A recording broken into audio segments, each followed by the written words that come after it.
Is there a difference between hoping for a miracle or pretty much begging God to show up in this moment so something will instantly be blessed?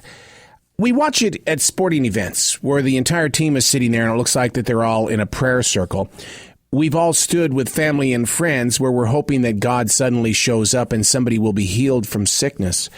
It amazes me how I think we get it wrong when it comes to what is hope, what is prayer, what is faith, and what is telling God what to do in the moment. Hey, Taro, this is The Choice. This is what I was writing 10 minutes before the lights went out at Elevation Church, Blakeney. When it comes to rain, 24 hours ago, the weatherman said we were nearly 5 inches below normal. This morning, the local flooding and loss of power has pushed us over that deficit. The interesting part of this process isn't the physical blessing, the getting of rain, but how it's arrived. Overnight, the doubters were silenced. Less than 2% believe that's how God works. The other 98% are thinking, this is how God ignores me. Now, I want you to break that down.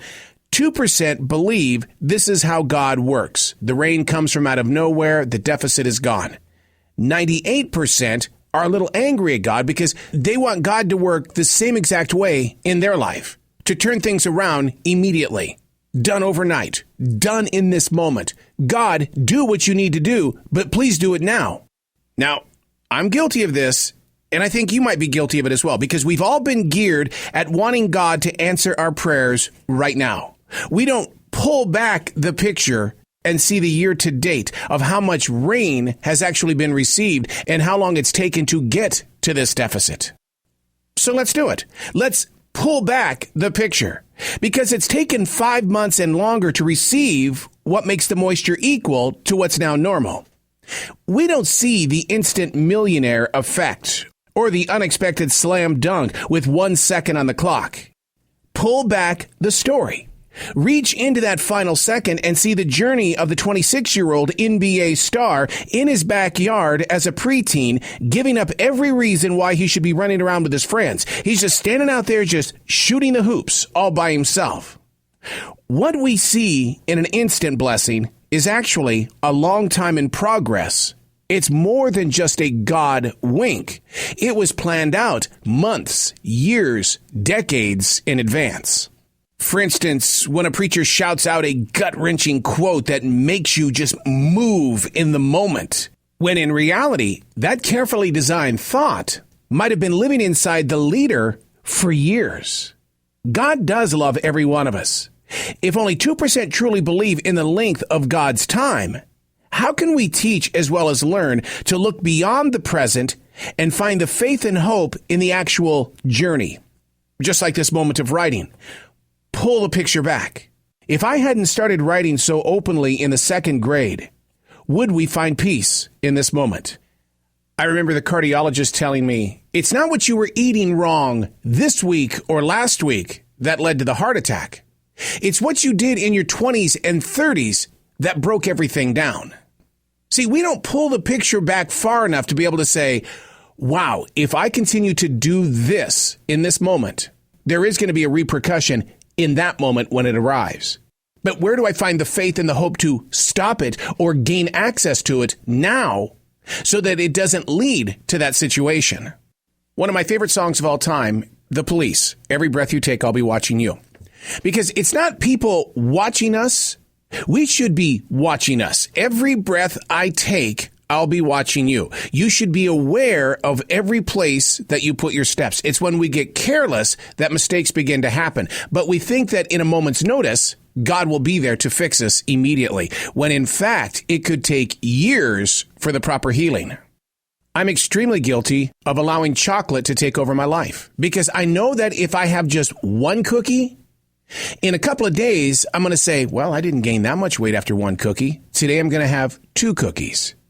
Oh, so I had a little nudge in the weight. All right. Today, I'll do more sit-ups, and I'm going to do 3 cookies. Life goes deeper than that. And I think you know that when it comes to alcohol and drugs and other addictions that the mind, body, and soul believes that it has to have. And then what happens is what it believes it has to have becomes the one thing that it needs to have. Look at what the smartphone has done to this generation. We're all looking down. By the way, how does your neck feel these days? Your shoulders kind of aching? We're all looking down. When I think that it was God who designed us to hoist those shoulders back and look forward and grow outward. But if you're always looking down, that's pretty much telling everybody else around you, your body language, that you are in shame, that you're in doubt, that you don't have the strength or confidence to move forward. Oh, you may have all the information thanks to Google.com.